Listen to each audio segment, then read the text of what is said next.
नमस्ते बच्चों। YouTube की ऑनलाइन पढ़ाई में आपका जो है NCERT के आधार पर ये चैनल बनाया गया है। NCERT का सिलेबस चल रहा है आपका। NCERT के सिलेबस में आपका एक अध्याय चल रहा है अनुक्रम तथा श्रेणी। क्लास 10th का आपका प्रीवियस चैप्टर है, तो इसे आप ध्यान से समझें। सीक्वेंस एंड सीरीज, इसमें क्वेश्चन 5 तक हो गए थे। फिर भी यदि आपको किसी क्वेश्चन में जो है समस्या है तो आप हमें कमेंट कर सकते हैं या हमें डायरेक्ट कांटेक्ट कर सकते हैं, ठीक है। तो जो है हम आपको जो है समस्या दूर करने का पूरा प्रयास करेंगे। देखिए क्वेश्चन नंबर 6 दिया गया है इसमें कि यदि किसी समांतर श्रेणी 25, 22, 19 ... के कुछ पदों का योगफल 116 है। अभी पता नहीं है, अभी तो ये तीन टर्म दिए गए हैं, पता नहीं कितने टर्म का ये सम दे रहे हैं, योगफल दे रहे हैं। 116 है, तो अंतिम पद ज्ञात कीजिए। तो हमारे ख्याल से इसमें बच्चों जो है इसमें पदों की संख्या निकाल ली जाए। क्यों?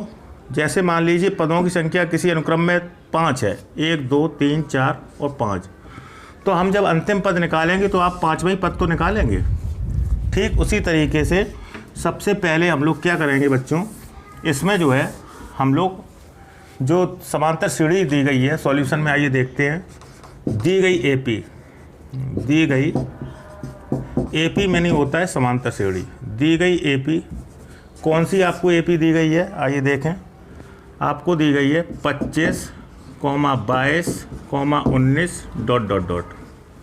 ठीक है, कि कुछ पदों का योगफल 116 है। तो यहाँ पे मान के चलेंगे, माना कि दी गई AP यानी समांतर श्रेणी के n पदों का योगफल, ठीक है, n पदों का योगफल जिसे हम लोग SN के नाम से जानते हैं, वो आपका 116 है। ठीक है, 116 है n पदों का योगफल। पता है नहीं तब तक आप जो है n पद मान के चलेंगे। ठीक, समांतर श्रेणी में आपको प्रथम पद पता है। प्रथम पद को A कहते हैं। A बराबर दिया गया है 25, ठीक है, और सार्वंतर या पदांतर भी निकाल लेंगे। सार्वंतर इसी को आप कहते हैं पदांतर, ठीक है। D = आपका निकलता है T2 - T1 से, तो आपका ये आ जाएगा आपका T1, T2 और T3, ठीक है। तो आपका सीधा है कि T2 - T1 यानी कि 22 - 25, आपका -3 आएगा। ये 22 में से 25 घटाएंगे तो 25 में ज़्यादा है माइनस के, तो आपके -3 बचेंगे। यहाँ हमने एक व्यवस्था मानी है कि माना कि दी गई AP के n पदों का योगफल अर्थात SN 116 है। जब तक आपको पदों की संख्या प्राप्त नहीं है तब तक आप अंतिम पद की विवेचना नहीं कर सकते हैं कि उसका लास्ट टर्म क्या होगा। भाई किसी सीरीज में आपको पद संख्या प्राप्त हो तो लास्ट नंबर का पद वही अंतिम पद होगा आपका, ठीक है। तो इसमें क्या करेंगे हम लोग, इसमें जो है SN का फॉर्मूला लगाएंगे। ये n पदों का योगफल जो माना है SN, इसका एक फार्मूला लगाएंगे। SN के हमने 2 फार्मूले आपको दिए हैं, इसमें आप फार्मूला वो लगाएं जो आपको वैल्यू पता हो। मीन्स हम लोगों को पता है A और D, प्रथम पद और सार्वंतर कॉमन डिफरेंस ये पता है। तो फिर आप लोग SN का सूत्र लगाएंगे, n/2 2a + n - 1 × D = 116, ठीक है। 116 चल रहे हो वहाँ पे। इसके बाद हम लोग वैल्यू रख देंगे। तो n तो निकालना ही है आपको, n/2 2 a का वैल्यू आपको दिया है देखिए 25, ठीक है, 25 प्लस n निकालना है -1, D का वैल्यू आपका है -3 = 116, ठीक। इसके बाद क्या करेंगे और इसे हल करने का प्रयास करेंगे। n/2 25 दूनी होते हैं 50, -3 का अंदर मल्टीप्लाई करिए तो माइनस प्लस माइनस लगाएं आप। 3 का n में मल्टीप्लाई 3n, माइनस प्लस 3 का 1 में गुणा, 3 एकम 3, अंदर ब्रैकेट में गुणा कर दिया है, बराबर 116। और इसे सॉल्व करेंगे आप लोग तो 50 और 3 53 हो जाएंगे आपके। n/2 53 - 3n बराबर 116। देखिए ये 2 भाग में है, डिवाइड में है, वहाँ जाके आपका किस में हो जाएगा, मल्टीप्लाई में। तो यहाँ बचेगा n ब्रैकेट 53 - 3n बराबर 116 गुणा 2, ठीक है। तो n का मल्टीप्लाई करने अब तो आपका बनेगा 53n माइनस 3n स्क्वायर बराबर 6 दूनी 12 की 2 हासिल 1, 2 एकम 2 और 1 3 और 2 एकम 2, ठीक है। और अगर ये सॉल्व हो पाएंगे तो इसे करने का प्रयास करेंगे, ठीक है। और नहीं हो रहा है तो ये द्विघात समीकरण के रूप में बना दें, ट्रांसफ़र कर दें आप, ठीक, पक्षांतर कर देंगे आप लोग। तो पक्षांतर करने से क्या होगा आपका, देखिए ध्यान से, पक्षांतर करने से आपका जो है यहाँ लगा दे रहे हैं तो 3n स्क्वायर जाएंगे वहाँ पे प्लस के हो जाएंगे 3n स्क्वायर, 53n माइनस के होंगे 53n, प्लस के 232 चल रहे हैं आपके पहले से ही बराबर 0। ये एक द्विघात समीकरण बन गया है, इसको हल करने का प्रयास करेंगे आप लोग, ठीक है। तो जैसे करते हैं मध्यपद का विभाजन करने का प्रयास करेंगे कि 232 का स्क्वायर वाले पद में के गुणांक में गुणा करते हैं, 232 गुणा 3, तो ये होगा 3 दूनी 6, 3 त्रिका 9, 3 दूनी 6, 696। जोड़ने से 53 मध्यपद आना चाहिए, तो 232 प्लस 3 बराबर होता है 235। तो मध्यपद तो आया नहीं आपका, ये व्यवस्था आपकी निरस्त हो जाएगी, ठीक है। इसके बाद क्या करेंगे आप लोग, इसके बाद 2 नंबर ऐसे आप सोचेंगे जिनका मल्टीप्लाई तो आपका होगा 696, इन्हीं दोनों नंबर्स को ऐड करने से आपका आएगा 53, ठीक है। तो ऐसे 2 नंबर आप लोग सोचेंगे और जो है वो जो है इसमें सेटिस्फाइड कराएंगे। तो इस तरीके से ये तो सेटिस्फाइड हो नहीं रही हैं संख्याएं, तो आप जो है इसे एलसीएम के नियम से निकाल भी लेते हैं, क्लास हाई स्कूल का ये है, मध्यपद का विभाजन कर रहे हैं। तो आप लेंगे 36 और 18, ठीक है। 36 और 18 का मल्टीप्लाई 696 होता है, और 36 में अब 18 जोड़ेंगे आप, ऐड करेंगे 53 आएगा। तो जब इसका मध्यपद के हिसाब से विभाजन करेंगे तो आपके 2 फैक्टर बनेंगे, एक तो आएगा आपका n-8 और दूसरा आएगा आपका 3n माइनस के 29 इक्वल टू 0। इसका फैक्टर आप लोग कर सकते हैं, ठीक है। इसे आप होमवर्क में फैक्टर रखें, इतना फैक्टर आप करेंगे मध्यपद के विभाजन से, ठीक है। ये हाई स्कूल का नियम इसमें लग रहा है। अच्छा, तो यहाँ से आपका देखिए n-8 और 3n माइनस 29 मिला है, तो यहाँ लिखेंगे जब एक एक को बराबर रखेंगे 0 के, n-8 बराबर 0 तो n बराबर 8, ठीक है, प्लस का आया है। दूसरा जब 3n माइनस 29 बराबर 0 तो 3n बराबर 29, n बराबर आपका रहेगा 29/3, ये आपका अमान्य हो जाएगा, ठीक है। और ये आपका मान होगा n बराबर 8, n बराबर 8 मान होगा, n और 29/3 अमान्य होगा, क्योंकि पद संख्या पूर्णांक होती है, अपूर्णांक नहीं। 29/3, 29 में 3 का भाग देंगे तो आपका बनेगा पॉइंट में, ठीक है। तो पद संख्या जो होती है वो पूर्णांक होती है, पूर्ण संख्या होती है, n का मान पॉइंट में नहीं होता है, ना ही ऋणात्मक होता है। तो यहाँ पे लिखेंगे अमान्य है क्योंकि डज नॉट इक्वल टू पूर्णांक है। इसका मतलब ये हुआ कि पदों की संख्या 8 है। अब हम लोग ये चेक कर रहे हैं कि इसमें सीरीज में पद संख्या 8 है, यानी कि 8 पद हैं इसमें। कैसे लिखेंगे आप इसे, यहाँ लिखेंगे तब दी गई एपी में पदों की कुल संख्या n बराबर 8 है। जब कुल टोटल 8 पद हैं तो लास्ट नंबर पे आपका 8वां पद होगा। यहाँ लिखेंगे तब अंतिम पद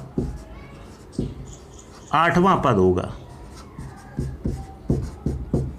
8वां पद होगा, ठीक है। अब हम लोग 8वां पद निकाल सकते हैं आप लोग, ठीक है।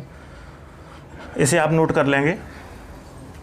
इसके बाद हम लोग 8वां पद निकालने का प्रयास करेंगे, ठीक है।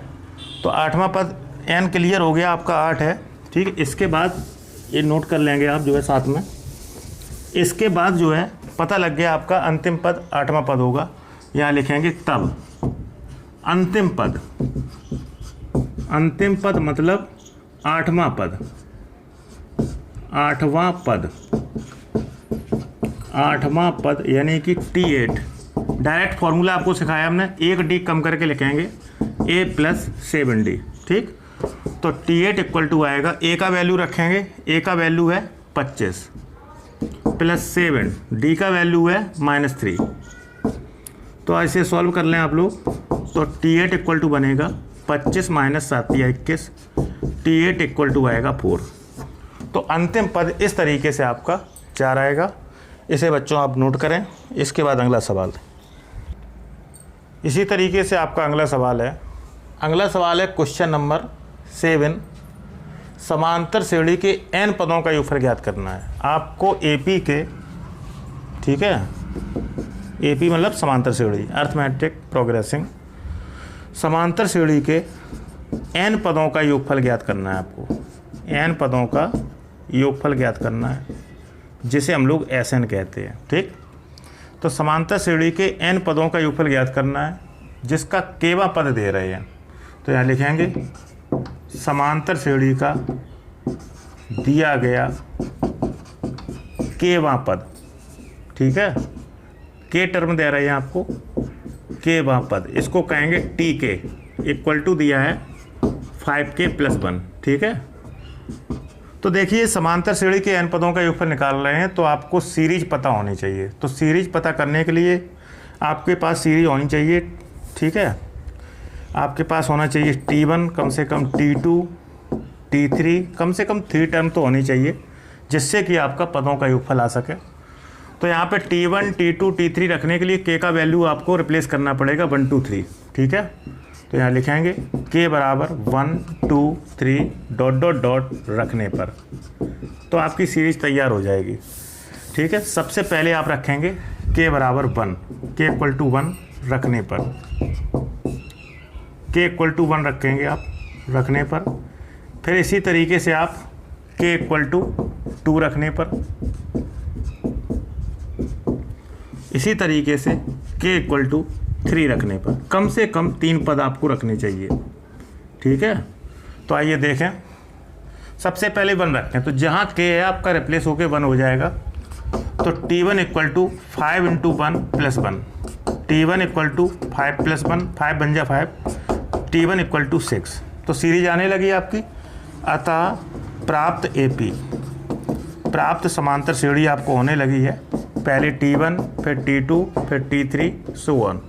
तो T1 आ गया आपका 6। अब इसी तरीके से आप k इक्वल टू 2 रखेंगे, तो आपका बनेगा T2 इक्वल टू 5 × 2 + 1। तो जो है T2 इक्वल टू आएगा 5 × 2 = 10 + 1, T2 इक्वल टू 11, ठीक है, ये 11 आया है। k इक्वल टू 3 रखेंगे इसमें, तो T3 इक्वल टू 5 × 3 + 1, तो T3 इक्वल टू 5 × 3 = 5 दिया 15 होते हैं, 15 + 1, तो T3 इक्वल टू हो गए आपके 16। तो ये आपको सीरीज प्राप्त हो गई है। इसमें आपका प्रथम पद है, जो इसको आप A भी कह सकते हैं, T1 भी कह सकते हैं, 6। सार्वंतर या पदांतर, आपका सार्वंतर या पदांतर D equal to T2 - T1 formula होता है। तो आपका बनेगा 11 - 6 = 5। आपको AP के n पदों का योगफल निकालना है। यहाँ लिखेंगे तब AP के n पदों का योगफल, n पदों का योगफल। तो SN का कौन सा फॉर्मूला लगाएंगे आप लोग, जिसमें A और D आता हो। A और D आपको प्राप्त है, प्रथम पद और सार्वंतर। तो SN का फॉर्मूला लगाएंगे आप, SN equal to n/2 2a + n - 1 × D, ठीक है। इसमें A और D के वैल्यू रखेंगे, n का वैल्यू n रहेगा, क्योंकि आपको n पदों का योगफल चाहिए। तो n के रिप्लेसमेंट में और कोई नहीं आएगा, n ही रहेगा। तो आइए इसे सॉल्व करें। तो SN इक्वल टू n/2, ठीक है, 2 × A का वैल्यू है 6 प्लस n का वैल्यू n - 1, D का वैल्यू है 5। इसे और सॉल्व कर देंगे। SN इक्वल टू n/2, 6 दूनी 12 प्लस 5 का अंदर ब्रैकेट में गुणा करेंगे, तो 5n - 5। और सॉल्व करें, SN बराबर n/2, 12 में से 5 गई 7, 7 प्लस 5n। तो ये आपका आंसर रहेगा। n पदों का योगफल आया है n/2, 7 प्लस 5n। इसी तरीके से आप लोग अगला सवाल देखेंगे। इसी तरीके से बच्चों अगला क्वेश्चन है आपका क्वेश्चन नंबर 8।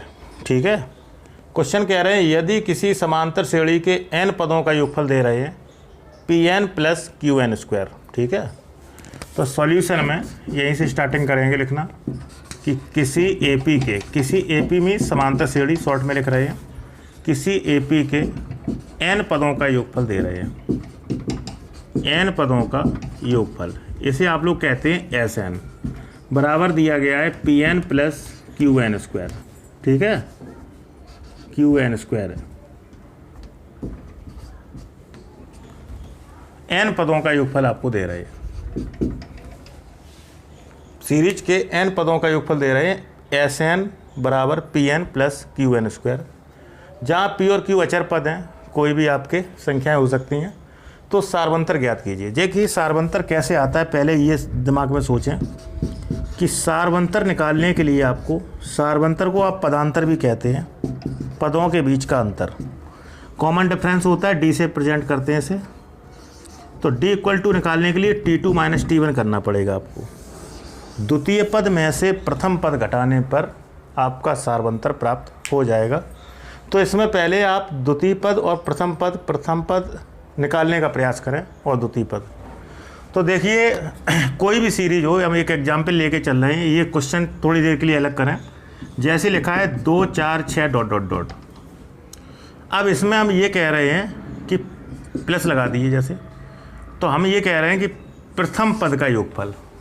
तो प्रथम पद का योगफल तो आपका वही T1 रहेगा, क्योंकि 2 में ही 2 का योगफल पूछ रहे हैं, 2 का योगफल क्या 2 ही रहेगा केवल। तो कहने का मतलब ये है कि इस n को आप चेंज करें, n इक्वल टू 1,2 रखने पर। ठीक है, तो सबसे पहले S1 रख रहे हैं, यानी कि 1 रख रहे हैं, तो यहाँ लिखेंगे n बराबर 1 रखने पर। बहुत ध्यान से देखना सवाल ये। तो n बराबर जब 1 रखेंगे, n बराबर 1 रखने पर, ठीक है, तो इक्वेशन में n बराबर 1 रखेंगे तो आपका रहेगा S1 equal to P into 1 plus Q into 1 का स्क्वायर। n की जगह 1 रख दिया, तो S1 equal to P Ekam P plus Q into 1 का स्क्वायर 1, तो S1 इक्वल टू आएगा P प्लस Q। लेकिन S1 को आप यहाँ T1 भी कहेंगे, क्योंकि पहले पद का योगफल यानी कि पहले ही पद शो होगा। इसी तरीके से आप n बराबर 2 रखने पर, n बराबर 2 रखिए इसमें, तो आपका बनेगा S2 equal to P into 2 plus Q into 2 का स्क्वायर। तो S2 इक्वल टू होगा 2p प्लस Q इंटू 4, तो S2 इक्वल टू आ गया 2p प्लस 4q। अब ये देखिए, ये दे रहे हैं 2 पदों का योगफल। ठीक है, जैसे हमने एग्जाम्पल के तौर पे 2 4 6 ... सीरीज ली थी। प्रथम पद का योगफल तो आपका S1 या T1 कहेंगे। 2 पदों का योगफल, तो इसमें वास्तविकता में 2 पद हैं। ठीक है, 2 पद हैं, तो इसमें क्या करेंगे आप, जब केवल दूसरा पद निकालेंगे तो पहले पद को आपको माइनस करना पड़ेगा। तो यहाँ पे आप लिखेंगे विधिवत रूप से, यहाँ लिखेंगे तब दूसरा पद आप निकाल रहे हैं, केवल दूसरा पद आप T2 निकालना चाहते हैं, तो S2 में S1 हटाएंगे आप, दूसरे पद में से पहला पद हटा देंगे आप। ठीक है, 2 पदों के योगफल में से, कहने का मतलब 2 पदों के योगफल में से, जैसे आप एग्जाम्पल के तौर पे 2 4 6 ये सीरीज ले लें हैं, तो प्रथम पद तो हो गया T1 बराबर या S1 बराबर 2। अब तुम्हारा S2 बराबर है जैसे 6, तो S2 में 2 आपके अवयव शामिल हैं, कौन कौन से, 2 प्लस 4 बराबर 6। तो 2 को आप कहेंगे क्या, S1 प्लस 4 को आप T2 कहेंगे बराबर 6, यानी कि दोनों का योग 6 दे रहे हैं। तो कहने का मतलब ये है कि जो है दूसरा पद लाने के लिए 2 पदों के योगफल में प्रथम पद का योगफल हटाना पड़ेगा। तो T2 इक्वल टू आपका बनेगा, S2 का वैल्यू है 2p plus 4q minus S1 का वैल्यू है p प्लस q। ठीक है, इसे घटा दें आप, तो T2 आ जाएगा आपका 2p प्लस 4q, माइनस का गुणा करें अंदर, minus p minus q, T2 equal to आएगा 2P में P गया केवल P, 4Q में Q गए 3Q, ये घटाने से आपका मिला है P प्लस 3Q। अब आपको सार्वंतर पदांतर निकालना है, D equal to T2 minus T1, तो D इक्वल टू T2 आपका है P plus 3Q minus T1 है आपका P प्लस Q, तो ये घटा दें, आपका D निश्चित आ जाएगा P प्लस 3Q, माइनस का गुणा करें minus P minus Q, P से P कट जाएंगे आपके, D equal to 3Q minus Q, D equal to 2Q, यानी कि सार्वंतर आपका होगा कितना 2Q। एक बार फिर से समझ लें, किसी समांतर श्रेणी के n पदों का योगफल दे रहे हैं Pn प्लस Qn स्क्वायर, इसका सार्वंतर पूछ रहे हैं। सार्वंतर कब आता है? जब द्वितीय पद में से प्रथम पद घटाते हैं। ठीक, तो हमने क्या किया, AP के n पदों का योगफल दिया गया था, n के रिप्लेसमेंट में 1 2 रख दीजिए, 1, 2, तो n बराबर 1 रखेंगे जब, तो आपका S1 आ जाएगा। S1 की हिंदी होती है पहले पद का योगफल, तो पहले पद में जब कुछ जुड़ता ही नहीं है तो फिर योगफल तो एक तरीके से कह सकते हैं, साथ में इसे प्रथम पद भी कह सकते हैं, जो कि लिखा है। अब S2 का मतलब हिंदी में होता है 2 पदों का योगफल, प्रथम 2 पदों का योगफल, तो आपका 2 पदों का योगफल निकला है। लेकिन 2 पदों का योगफल थोड़ी आपको चाहिए, आपको दूसरा पद चाहिए ओनली, तो 2 पदों का योगफल और चाहिए दूसरा पद, तो पहला पद आपको निकालना पड़ेगा, यानी प्रथम पद का योगफल हटाना पड़ेगा। वही हमने किया है, T2 equal to S2 minus S1, तो T2 इक्वल टू वैल्यू रख दी है, दूसरा पद आया आपका, इस तरीके से आपका सार्वंतर आया, इसे आप नोट करिए। इसी तरीके से आपका अगला क्वेश्चन है क्वेश्चन नंबर 9, 2 समांतर श्रेणियों के n पदों के योगफल का अनुपात दिया है। ठीक है, तो सॉल्यूशन में लिखेंगे, जो सवाल कहता जाए उसी तरीके से चलते जाएं। तो यहाँ लिखेंगे बाकायदा कि 2 AP के, ठीक है, n पदों के योगफल का अनुपात, योगफल का अनुपात दे रहे हैं, कितना दे रहे हैं, 5n प्लस 4 अनुपात 9n प्लस 6। तो इस लाइन का मतलब पहले समझें, इस लाइन का मतलब क्या है।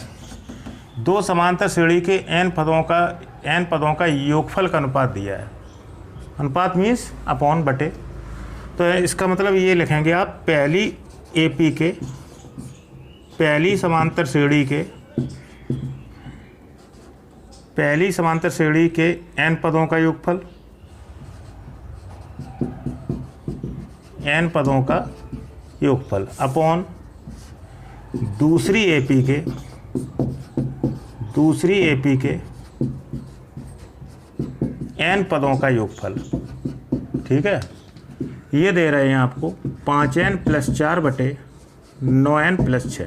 ठीक है, तो पहली AP में A और D A1 D1 मानेंगे, दूसरी AP में A और D A2 D2 मानेंगे। ठीक है, क्योंकि डिफरेंट होना चाहिए, n का मान n रहेगा दोनों में, क्योंकि n पदों का योगफल आ रहा है। तो यहाँ लिखेंगे, माना कि 2 AP के 2 समांतर श्रेणी के प्रथम पद क्रमशः A1, A2 तथा सार्वंतर या पदांतर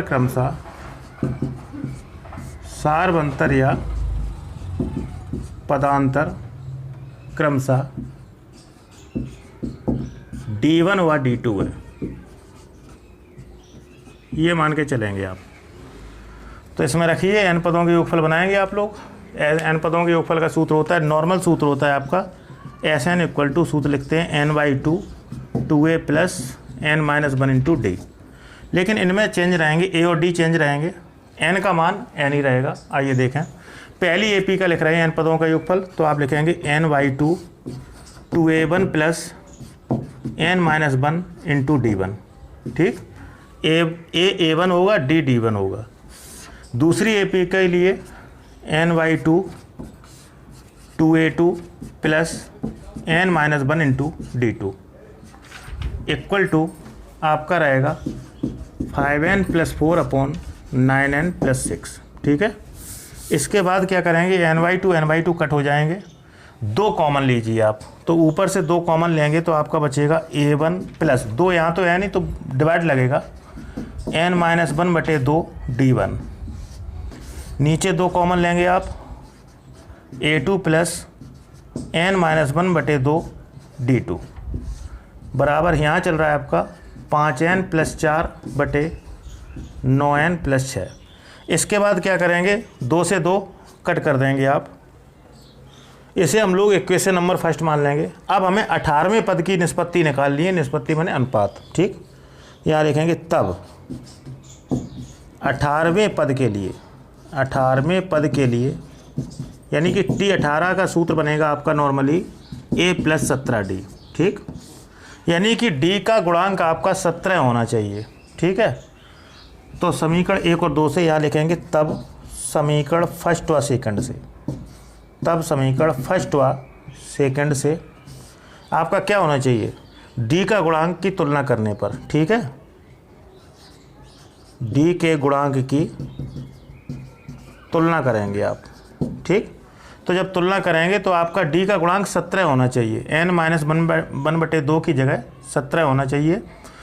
तो कैसे लिखेंगे आप, n-1/2 बराबर 17 होना चाहिए, बटे 1 कैंची गुणा n-1 बराबर 34, तो n बराबर आएगा 34 + 1, n बराबर 35, ठीक है। तो n बराबर आप लोग 35 इसमें रखने का प्रयास करना पड़ेगा हम लोगों को।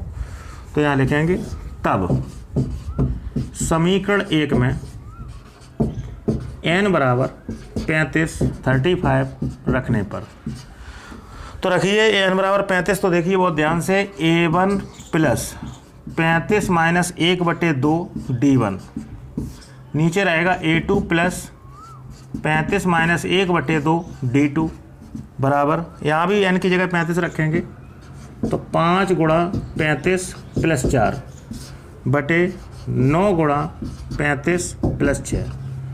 तो 35 माइनस 1/2 को सॉल्व करेंगे तो 35 में से 1 गया 34, 34 के आधे 17, तो आपका बचेगा a1 प्लस 17 d1 ऊपर, नीचे बचेगा a2 प्लस 17 d2 बराबर।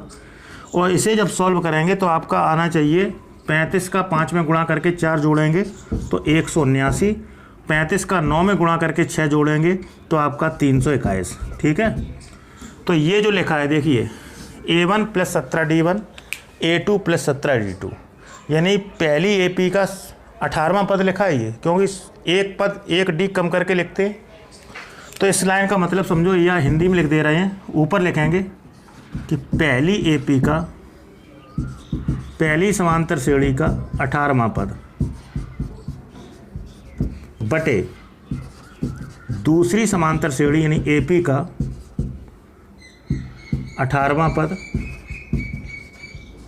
बराबर बना आपका 179/321, ठीक है।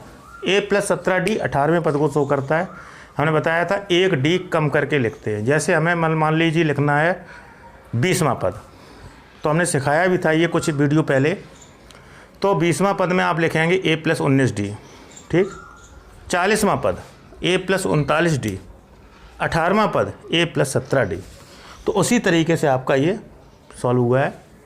तो इस तरीके से बच्चों जो है आप लोग जो है सवाल लगाएंगे।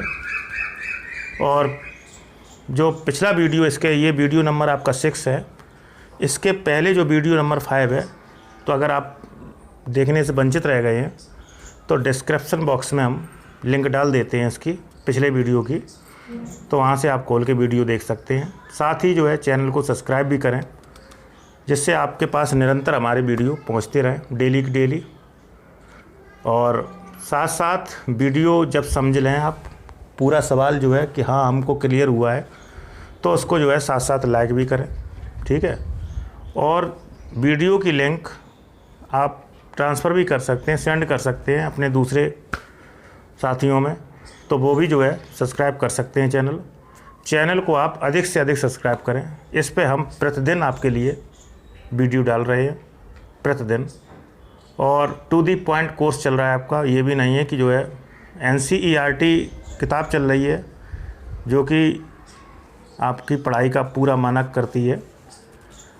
तो इसी आधार पे बच्चों आप लोग जो है अच्छी तैयारी करें। हमारी शुभकामनाएं आपके साथ हैं और वीडियो को समय समय पर लाइक भी करते रहें। कुछ आपको अगर पूछना है वीडियो से संबंधित, कुछ आपको समझ में नहीं आया है या फिर किसी लाइन में, किसी स्टेप में या पूरे सवाल में कोई दिक्कत है, तो आप हमें कमेंट डाल सकते हैं। उसका हम रिप्लाई भी प्रत्येक शाम को करते हैं, तो जिससे हम जो है आपसे कांटेक्ट में आ जाएंगे कैसे भी जो है कमेंट के ज़रिए, और हम आपकी समस्या को दूर करने का प्रयास करेंगे। साथ ही चैनल को जो है सब्सक्राइब भी करते रहें साथ साथ, जिससे आपका ही फ़ायदा है। आपके पास वीडियो आते रहेंगे सब्सक्राइब करने से, और आप वीडियो जो है देख सकते हैं। पर डे वीडियो हम डालते हैं और पर डे आपको नोटिफिकेशन मिलता रहेगा कि हाँ वीडियो क्लास 11th का आपको मिला है। आज के लिए इतना ही बच्चों, धन्यवाद, नमस्ते।